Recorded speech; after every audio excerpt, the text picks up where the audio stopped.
পৃথিবীর এমন 5টা অদ্ভুত তথ্য আছে যা শুনলে আপনি অবাক হয়ে যাবেন।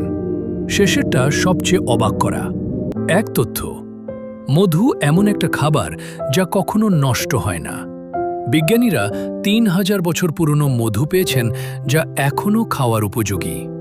2 তথ্য, অক্টোপাসের 3টা হার্ট থাকে, আর যখন এটা সাঁতার কাটে তখন তার একটা হার্ট কাজ করা বন্ধ করে দেয়। 3 তথ্য, পৃথিবীর সবচেয়ে বড় মরুভূমি আসলে সাহারা না, অ্যান্টার্কটিকা, কারণ সেখানে খুব কম বৃষ্টি হয়। 4 তথ্য, মানুষ জীবনের প্রায় 25 বছর ঘুমিয়ে কাটায়, ভাবতে পারেন? 5 তথ্য, সবচেয়ে ইন্টারেস্টিং, কলা বা বানানা একটু রেডিও অ্যাক্টিভ, তবে ভয় পাওয়ার কিছু নেই, এটা মানুষের জন্য ক্ষতিকর না। এগুলোর মধ্যে কোন তথ্যটা আপনাকে সবচেয়ে বেশি অবাক করেছে? কমেন্টে জানান।